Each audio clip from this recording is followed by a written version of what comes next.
Hello friends, कैसे हो? Good morning everyone. So guys, आज हम लोग डिस्कस करेंगे। आज हम लोग जो बात करने वाले हैं, new education policy 2020। Yes, okay. देश की कैबिनेट ने न्यू एजुकेशन पॉलिसी 2020 को अप्रूवल किया है। मीन्स आप यूं समझो कि 30 साल से हमारी जो एजुकेशन पॉलिसी थी, जो हमारी शिक्षा नीति थी, उसमें बहुत सारे चेंजेज आ गए। ठीक है, वो चेंजेस क्या है उसको हम लोग वन बाय वन करके बिल्कुल स्टेप बाय समझने की कोशिश करते हो। बिल्कुल सिंपल वे में मैं समझाने की कोशिश करता हूं कि ये चेंजेस क्या हुआ, स्टूडेंट को इस नए एजुकेशन पॉलिसी के साथ कैसे चलना है, कैसे अपने आप को अडेप्ट करना है, टीचर्स को कैसे अडेप्ट करना है। ठीक है, तो इन सारी बातों को मैं वन बाय वन करके यहाँ पे डिस्कस करता हूं। ओके, सो बच्चे, मोदी सरकार ने जो सबसे पहला सर्जिकल स्ट्राइक किया, वो मिनिस्ट्री का नाम ही चेंज कर दिया। HRD ministry means, okay, HRD ministry का नाम हटा करके सिंपली एजुकेशनल मिनिस्ट्री कर दिया उसको। ओके, बात समझ में आ रही ना? तो पहले जो human resources and development ministry था, उसका सिंपली नाम क्या कर दिया? Education ministry. ओके, मीन्स मानव संसाधन विकास मंत्रालय का नाम चेंज होकर के शिक्षा मंत्रालय कर दिया। ओके, और दूसरी जो सबसे बड़ी चेंजेस था, हमारे देश में अभी तक जो सिस्टम चल रहा था क्या, 10+2।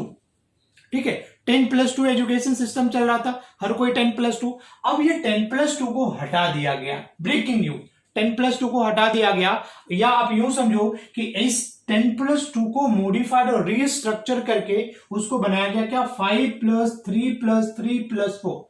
अब ये 5+3+3+4 क्या है, मैं इसको समझने की कोशिश करता हूं। इन सारे को मैं सिंपल वे में समझाने की कोशिश करूंगा, और ये YouTube के ऊपर सबसे सिंपलेस्ट वे होगा कि आप न्यू एजुकेशन पॉलिसी को अच्छे से समझ सको। ओके, वीडियो के अंत तक रहना, वीडियो को पूरी अंत तक देखना।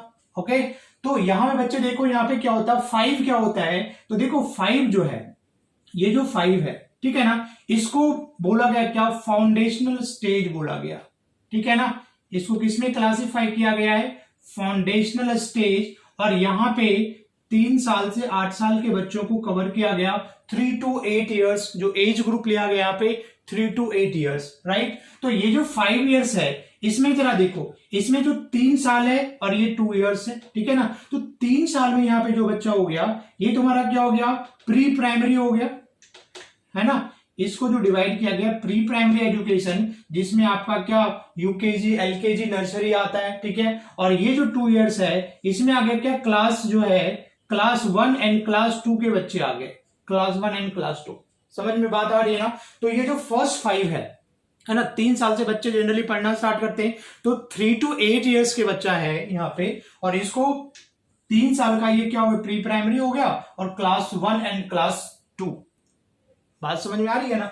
तो यहां पे क्या हो गया कि अब देखो, इनमें क्या बेनिफिट है, इसमें क्या बेनिफिट है, इन बच्चों के ऊपर ज्यादा पढ़ाई की ओर फोकस नहीं किया गया, और इनको खेलने कूदने के ऊपर ज्यादा फोकस किया गया है कि ये बच्चे खेलकूद में ज्यादा अपने आप को टाइम एक्सपेंड करेंगे। बात समझ में आ रही है ना? तो यहाँ पे एक बच्चों को एक बेनिफिशियल यहाँ पे हो गया कि जनरली जो यूकेजी, एलकेजी और नर्सरी के बच्चे का खुद का वजन कितना होता है, 8 किलो 10 किलो, और उसके कंधे पे कितना होता है, 15 किलो का बैग लटका होता है, बच्चा यूं टेढ़ा हो जाता है। ठीक है ना, तो अब यहाँ पे बच्चों के ऊपर वो स्ट्रेस नहीं रहेगी। थोड़ा बहुत गवर्नमेंट ने क्या, उसके ऊपर जो स्ट्रेस था, है ना, पढ़ाई का, स्टार्टिंग से यूकेजी, एलकेजी, नर्सरी, पता चला इतना बड़ा बैग उसके कंधे पे होता था, वो प्रेशर अब थोड़ा सा क्या हो गया, बच्चे यहाँ पे कम हो गया। ठीक है ना, अब ये पूरी हो गया क्लास 1 एंड 2। यहाँ पे टेंशन नहीं लेना है, बिल्कुल क्या, आराम से उनको खेलो कूदो, खाओ पियो, कम्प्लान पियो, दैट्स इट। ओके, अब हम लोग दूसरी बात पे आते हैं, दूसरी पॉइंट पे आते हैं, क्या, ये जो 3 ईयर्स था, नेक्स्ट 3 ईयर्स क्या है यहाँ पे,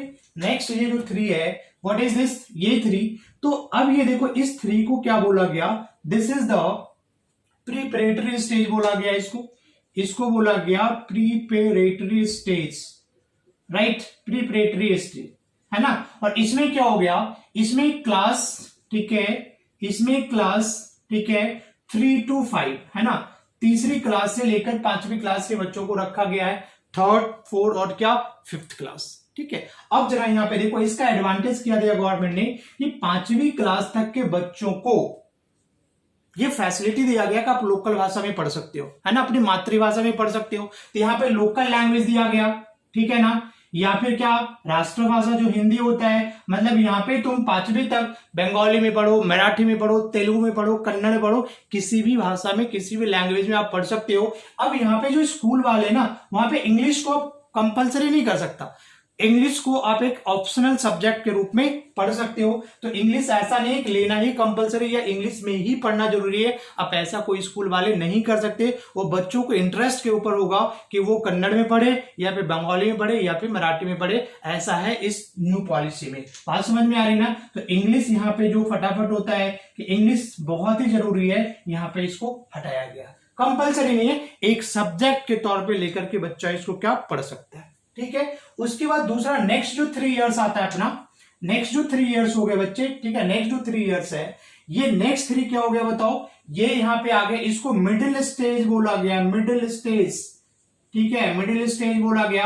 और इसमें जो क्लास है, ठीक है, क्लास 6 to 8 क्लास के बच्चों को लिया गया है, 6 to 8, यस, है ना, 6 to 8, और इसको बोला गया क्या? Middle stage. अब यहां पे देखो गवर्नमेंट ने जो 6 क्लास के बच्चे से, है ना, ऑन बोर्ड 6 क्लास, यहां पे बच्चों को क्या computer coding, mobile application, laptop और कंप्यूटर एप्लीकेशन को सिखाने के ऊपर जोर दिया जाएगा।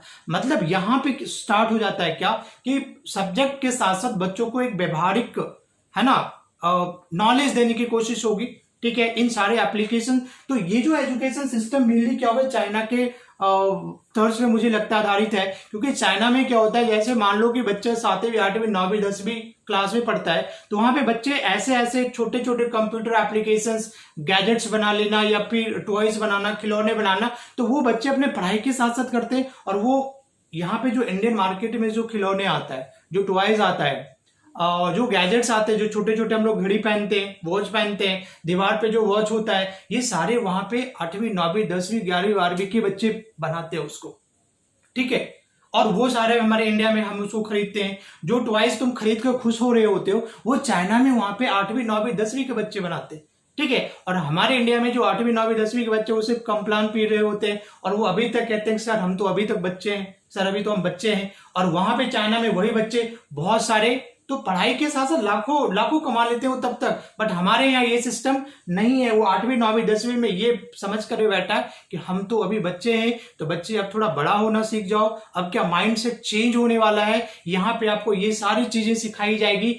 कंप्यूटर एप्लीकेशंस में गेमिंग वगैरह करने, बहुत सारे गेम तुम यहाँ पे कम्प्लान पी के गेम देख रहे होते हो, तो वहां पे चाइना में वो गेमिंग हो सकता है 11वीं 12वीं और 10वीं 9वीं के बच्चे ने उस गेम को बना दिया। ठीक है, और आप इसको देख रहे हो, तो बिल्कुल ये एक बहुत ही पॉजिटिव साइन है कि बच्चों में पढ़ाई के साथ साथ एक व्यवहारिक नॉलेज डेवलप करने की कोशिश करेगी। So this is the good move. Okay, so ये तो हो गया क्या 6 to 8 क्लास। और सबसे जो इंपॉर्टेंट है अब ये 9 to 12, राइट, जो 4 इयर्स है यहाँ पे, दैट इज 9 to 12।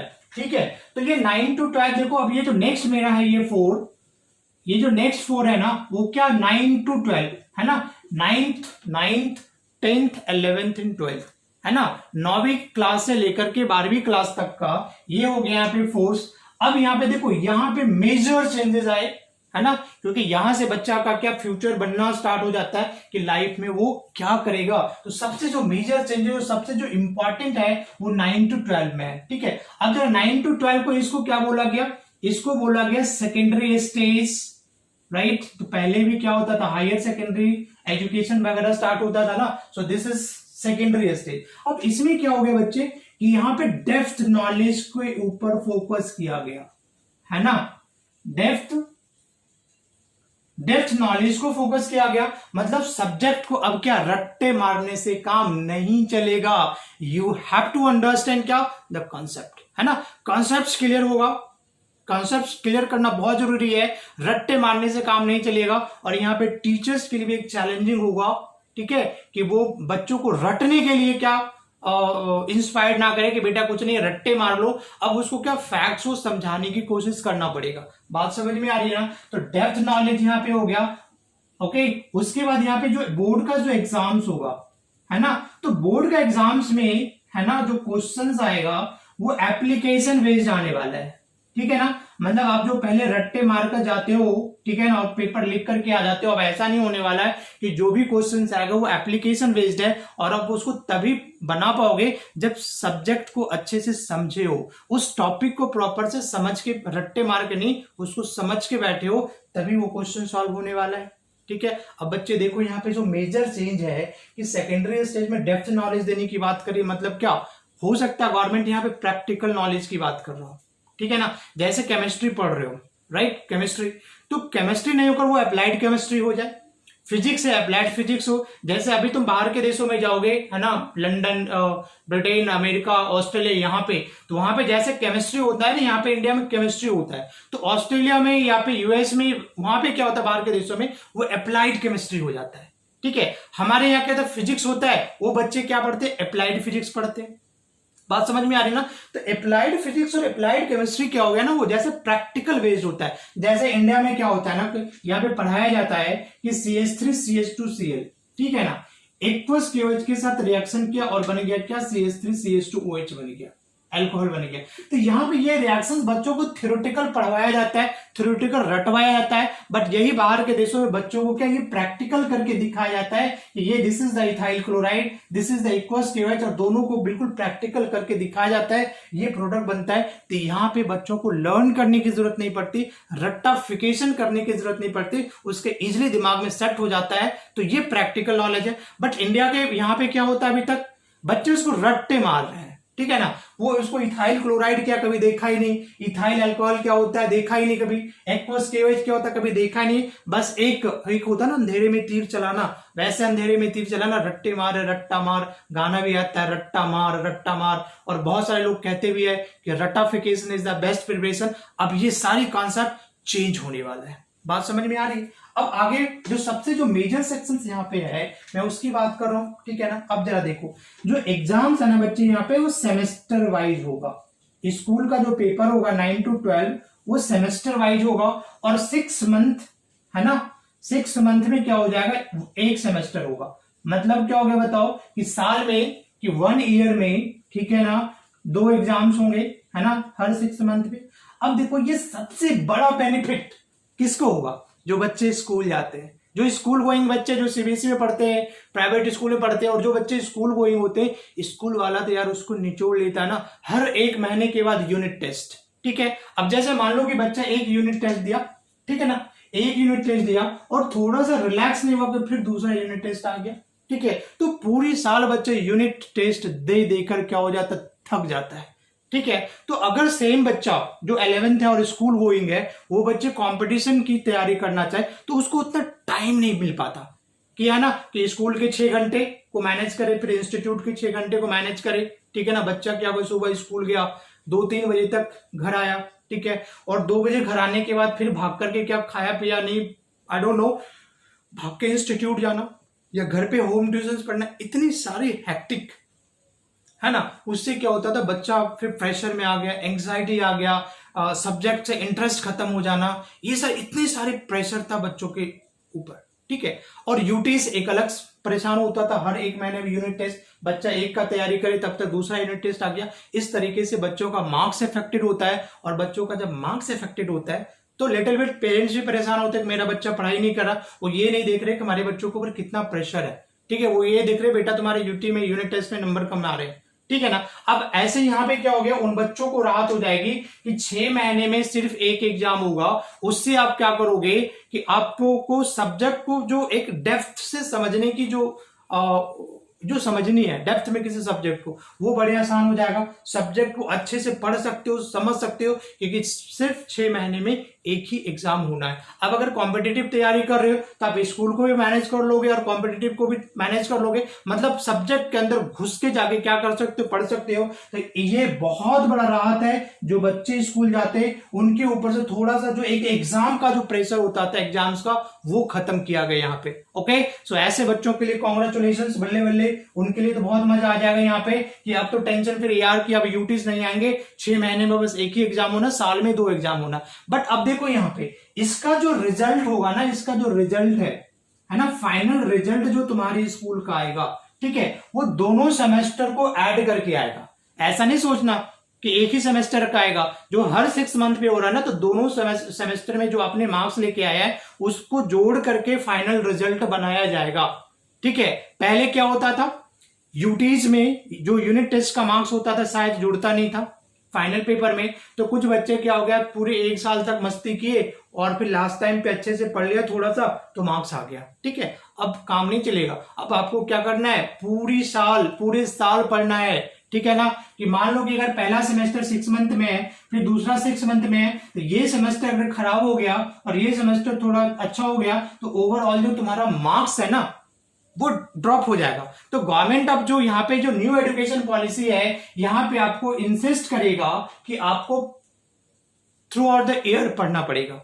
ठीक है ना, तो अभी से आदत डालने की अब मेंटली प्रिपेयर्ड हो जाओ कि मुझे पूरी साल पढ़ना है, महीने 2 महीने पढ़ने से अब काम नहीं चलने वाला है। बहुत सारे जो बच्चे टफरी काटते हैं ना कि अरे लास्ट के 2 महीने पढ़ लेंगे, अब काम बेटे नहीं चलने वाला, अब मेंटालिटी चेंज कर दो कि पूरी साल तुमको थ्रू आउट द ईयर और अच्छे से कॉन्सेप्ट के साथ पढ़ना है, क्योंकि कॉन्सेप्ट अच्छा नहीं रहेगा तो क्वेश्चन बनेगा रट्टे वाले दिन गए, है ना, रटाफिकेशन अब नहीं चलने को। बात समझ में आ रही है? अब जरा देखो यहाँ पे जो सबसे शॉकिंग एंड ब्रेकिंग न्यूज है इसका, बात समझ में आ रही है, जो सबसे ब्रेकिंग न्यूज है। अच्छा एक बात मैं बता दूं यहाँ पे कि यहाँ पे मे भी अगर गवर्नमेंट देखो अगर अप्लाइड केमिस्ट्री और अप्लाइड फिजिक्स की बात कर रहा है तो इंडिया में थोड़ी सी प्रॉब्लम है ना, क्योंकि सिर्फ गवर्नमेंट ने अगर बोल दिया कि नहीं हम अप्लाइड केमिस्ट्री पढ़ेंगे, ठीक है, उसके लिए इंडिया में बहुत बड़ी इंफ्रास्ट्रक्चर की जरूरत पड़ेगी।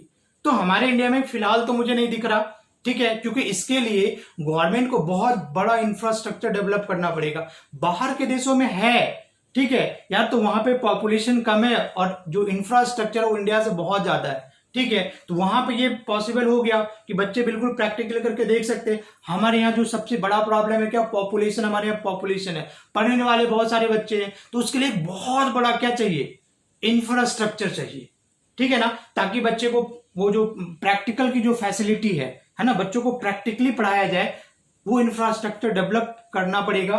नहीं तो सिर्फ ये रूल्स बना देने से कहाँ हम अप्लाइड पढ़ेंगे, डेप्थ नॉलेज करेंगे, ये सारे बेकार की बातें हो जाएगी कि अगर गवर्नमेंट इंफ्रास्ट्रक्चर को डेवलप नहीं करती है तो, है ना। बाहर के देशों में है क्योंकि वहां पे इंफ्रास्ट्रक्चर डेवलप है, बट हमारे यहाँ इतनी बड़ी पॉपुलेशन को 20 लाख 30 लाख, है ना, करोड़ों 2 करोड़ बच्चे पढ़ते हैं, तो उनको वो फैसिलिटीज देने के लिए हमें बहुत बड़ी इंफ्रास्ट्रक्चर की जरूरत होगी। और बच्चे उसके बाद देखो यहाँ पे कि जो सबसे बड़ा ब्रेकिंग न्यूज है कि जो यहाँ पे जो सेक्शन था, है ना, सेक्शन सिस्टम को बच्चे खत्म कर दिया गया, है ना। मतलब अब ऐसा कुछ भी नहीं रहेगा कि साइंस सिस्टम खत्म, कॉमर्स सिस्टम, है ना, जो कॉमर्स सेक्शन था वो क्या हो गया, खत्म। जो ह्यूमैनिटीज है वो भी क्या हो गया, ह्यूमैनिटीज भी क्या हो गया बच्चे, बिल्कुल खत्म हो गया। अब ये सेक्शन ही नहीं रहेगा, है ना, कि साइंस सेक्शन है, ये कॉमर्स सेक्शन है, ह्यूमैनिटीज है, आर्ट्स वगैरह है, ऐसा कोई सेक्शन नहीं है।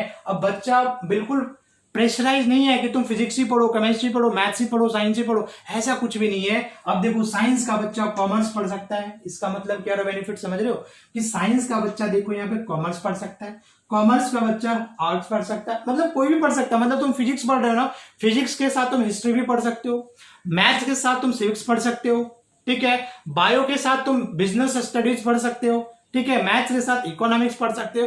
अब यहाँ पे कुछ भी नहीं है कि वो साइंस का स्टूडेंट है, वो कॉमर्स का स्टूडेंट है और ये ह्यूमैनिटीज का स्टूडेंट है। बच्चे इस सेक्शंस को ही न्यू एजुकेशन पॉलिसी ने एलिमिनेट कर दिया and this is the biggest news, breaking news है क्या तुम सबके लिए, ठीक है ना। अब ऐसा कोई सेक्शंस नहीं रहने वाला है। तो अब यहाँ पे क्या होगा जी, 9 to 12 की बात कर रहा हूं, कोई ऐसा सेक्शन नहीं रह जाएगा। अब बोर्ड्स में देखो, बोर्ड्स में भी तुम कैसे सब्जेक्ट को चूज करोगे, यहाँ पे देखो 2, है ना, पूल बनाया जाएगा। मान लो कि हमने ये बना दिया पूल ए, ठीक है, और ये हमने बना दिया क्या, पूल बी को बना दिया, ठीक है। अब मान लो कि इस पूल बी में मान लो केमिस्ट्री है, ठीक है, इसमें फिजिक्स है, इसमें जियोग्राफी है, ठीक है, इसमें सिविक्स है ना। अब यहाँ पे इस पूल में तुम्हारा मैथ्स है, इकोनॉमिक्स है, बीएसटी है, मींस बिजनेस स्टडीज हो गया। उसके बाद मान लो कि यहाँ पे हिस्ट्री है और इस केस में बायो है। तो तुमको यहाँ पे क्या करना है, चूज करना है आपको, है ना, कि आप पूल ए को चूज करो या पूल बी को चूज कर रहे हो। साइंस, कॉमर्स, आर्ट्स ऐसा कुछ भी नहीं है, बस पूल है। तो अब इस मान लो कि तुमने ये पूल ए को चूज किया, अब इस पूल में जो जो सब्जेक्ट है, केमिस्ट्री, फिजिक्स, ज्योग्राफी, सिविक्स, ठीक है ना, जो जो सब्जेक्ट यहाँ पे है, ठीक है, उसमें तुम किसी भी सब्जेक्ट को चूज कर सकते हो। ऐसा नहीं है कि केमिस्ट्री तो साइंस हो गया और ये आर्ट्स हो गया, अब ऐसा नहीं है, ये सिस्टम खत्म हो। मेरे को भी थोड़ा ऑकवर्ड लग रहा है ये, बट पता नहीं, ठीक है। तो अब यहाँ पे मान लो केमिस्ट्री के साथ बच्चे सिविक्स भी पढ़ सकते हैं, केमिस्ट्री के साथ ज्योग्राफी पढ़ सकते हैं, बट ज्योग्राफी के साथ मैथ्स नहीं पढ़ सकते क्योंकि पूल बी में है। तो आप जिस पूल को चूज करोगे ना, वो सब्जेक्ट उस पूल में होना चाहिए, है ना। जितने भी सब्जेक्ट है ना, 10-12 सब्जेक्ट है, उस सब्जेक्ट को तुम फ्री हो, तुम किस सब्जेक्ट को पढ़ते हो वो तुम्हारे ऊपर डिपेंड करता है, कोई प्रेशर नहीं। फिजिक्स अच्छा नहीं लगता तो हम फिजिक्स नहीं पढ़ेंगे, ठीक है। मुझे केमिस्ट्री अच्छी नहीं लगती, बट ऐसा मत करना यार, केमिस्ट्री पढ़ना बहुत अच्छी सब्जेक्ट है, ठीक है ना। केमिस्ट्री अच्छी नहीं लगती तो हम केमिस्ट्री नहीं पढ़ेंगे, बायो अच्छी नहीं लगती तो हम बायो नहीं पढ़ते। एक होता है ना बच्चों में, ये 3 सब्जेक्ट है, एक सब्जेक्ट में इंटरेस्ट नहीं है, तो अब तुम क्या करोगे, अपने इंटरेस्ट के अकॉर्डिंग सब्जेक्ट को चूज करोगे। ओके, हिस्ट्री के साथ तुम सोचो फिजिक्स पढ़ रहे हो, एक फिजिक्स पढ़ रहे हो, दूसरा पीरियड में आपने क्या रखा हुआ है, हिस्ट्री। केमिस्ट्री पढ़ो, दूसरे इधर तुम सिविक्स रखे हो, मैथ्स के साथ इकोनॉमिक्स, बीएसटी, बिजनेस स्टडी, सारे मिक्सअप हो गया। अब यहाँ पे क्या, सेक्शंस वाइज जो था, सेक्शन वाला सिस्टम बच्चे खत्म हो गया। और ये हो सकता है काफी बेनिफिशियल है ना बच्चों को। अगर मान लो कि हमें केमिस्ट्री नहीं पढ़ना तो नहीं पढ़ेंगे, बस डिपेंड क्या करना है कि जिस पूल में आप हो उस चूज करोगे, उस पूल में वो सब्जेक्ट होना चाहिए। ओके बच्चे, तो ये तो तुम्हारा था क्या 9 to 12 का सेक्शन था, 9 to 12। अब देखो यहाँ पे जैसे 12 का एग्जाम होता है, 12th का एग्जाम होता है, ठीक है। तो 12th के एग्जाम के बाद आफ्टर 12th आप आते हो कहां पे, कॉलेज में आते हो, कॉलेज में आते हो। अब जरा देखो यहाँ पे कितना अच्छी बातें बताई है, चेंज किया गया है कि 12th के बाद जो कॉलेज में एडमिशन होता है तो कई सारे अच्छे यूनिवर्सिटीज 12th का जो मार्क्स होता है ना, बोर्ड में जो आप मार्क्स लाते हो उसके बेस पे एडमिशन होता है। जैसे आप दिल्ली यूनिवर्सिटी ले लो, डीयू की बात है, तो डीयू में जो एडमिशन होता है वो 12th के मार्क्स के बेसिस पे होता है। ओके, अब मान लो कि यहाँ पे तो बहुत मारामारी होता है, ठीक है ना। अगर 12th में अच्छा मार्क्स नहीं आया तो आपको डीयू के अच्छे कॉलेजेस में एडमिशन नहीं हो पाएगी, उसके लिए तुमको 97, 98 है ना, ऐसे परसेंटाइल लेकर के आना। अभी इस सिस्टम को क्या गया, मार्क्स वाले सिस्टम को खत्म करके एक CAT कॉमन एप्टीट्यूड टेस्ट लाया है ना, कॉमन एप्टीट्यूड टेस्ट। यस, अब इससे क्या एडवांटेज हो जाएगा कि मान लो कि 12th में तुम्हारे अच्छे परफॉर्मेंस नहीं किए, अच्छे मार्क्स लेकर के नहीं आए, तो बच्चे इस कॉमन एप्टीट्यूड टेस्ट के थ्रू, है ना, इस टेस्ट को क्लियर करके उस कॉलेज में आपका जो ड्रीम कॉलेज है, आपका जो मन पसंदीदा कॉलेज है, वहां पे एडमिशन ले सकते हो, है ना। जैसे मान लो कई सारे बच्चे का जजमेंटल होता है ना, पहले से डिसाइड कर लिया कि मुझे सेंट स्टीफेंस कॉलेज में पढ़ना है, ठीक है, और उसके लिए हाई परसेंटाइल एबव 97, 98, 99 चला जाता है। अब किसी कारण से तुम्हारा 96% आ गया और उस कॉलेजेस में आपका एडमिशन नहीं हुआ, है ना। कई सारे बच्चे यार सुसाइड कमिट कर लेते हैं, बट ऐसा मत करना, वो लूजर्स होते हैं जो ऐसा करते हैं, तो इतने जजमेंटल होते हैं। अब यहाँ पे क्या हो गया, जिन बच्चों को थोड़ा मार्क्स ड्रॉप हो गया और अपना फेवरेट कॉलेज में एडमिशन नहीं मिल रहा है, तो वो अगेन एक बार फिर से कोशिश कर लेता है कि हम CAT के थ्रू,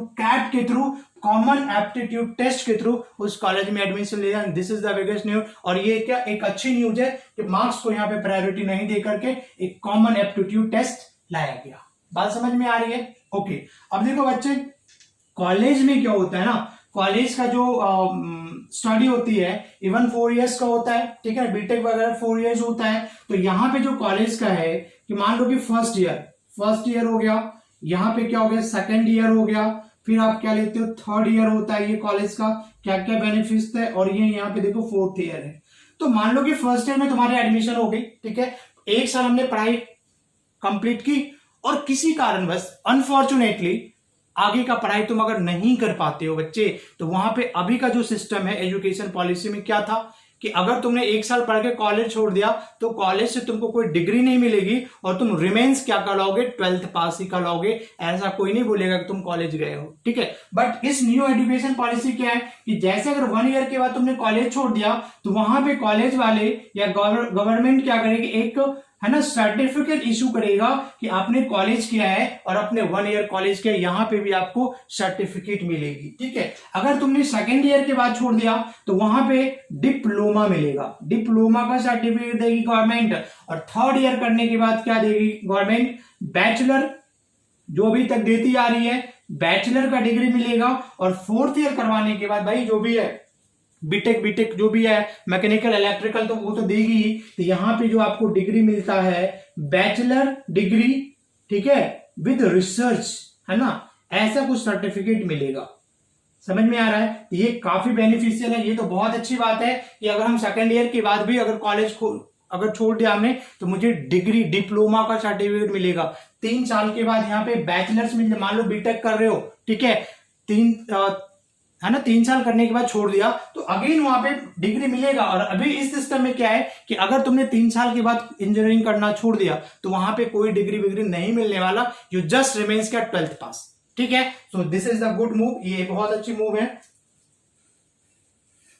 ये बहुत अच्छा मूवमेंट है, ये बहुत अच्छा मूव है, ठीक है। उसके बाद देखो गाइस इसमें क्या आसान बनाया गया है, ठीक है ना। अब जरा देखो यहाँ पे, तो इस सिस्टम को है ना बोला गया है कि मल्टी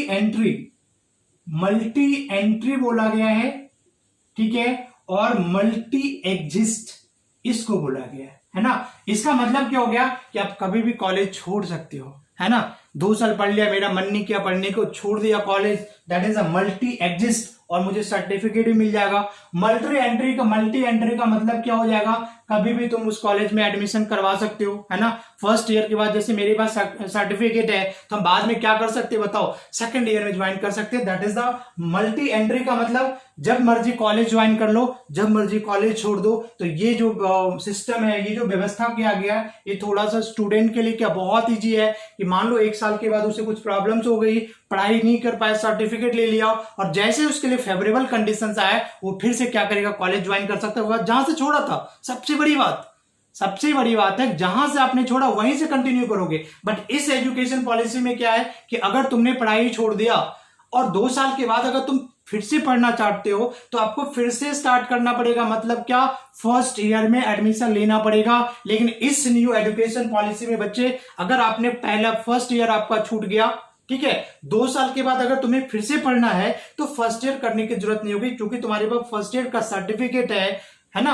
और ये तुम दिखा सकते हो हमने फर्स्ट ईयर की पढ़ाई कर चुके हैं हम, तो डायरेक्ट आपको एडमिशन कहां पे मिल सकता है, सेकंड ईयर में। तो ये बहुत ही अच्छी खबर है, ठीक है। उसके बाद ये समझ में आ रहा है ना कि मल्टी एंट्री और मल्टी एग्जिस्ट का मतलब समझ में आ गया ना कि कभी भी कॉलेज जा सकते हो और कभी भी कॉलेज से बाहर हो सकते हो। और दूसरा देखो, हायर क्लास के बच्चों के लिए क्या किया गया इस एजुकेशन में, एमफिल को हटा दिया गया, ठीक है ना। अब क्या होगा देखो, इसमें जो भी बच्चा एमए है तो एमए के जस्ट बाद पीएचडी कर सकता है। बीच से एमफिल को गायब कर दिया, है ना। वैसे भी होता था ना, बताओ बच्चे पीएचडी करते करते बुढ़े हो जाते हैं, ठीक है, इतने सारे 5-5 साल 3-3 साल ऐसे पढ़ना होता है। तो बीच से यहाँ पे एमफिल को गायब कर दिया। अब यहाँ पे एमए के बाद आप क्या कर सकते हो, पीएचडी कर सकते हैं बच्चा।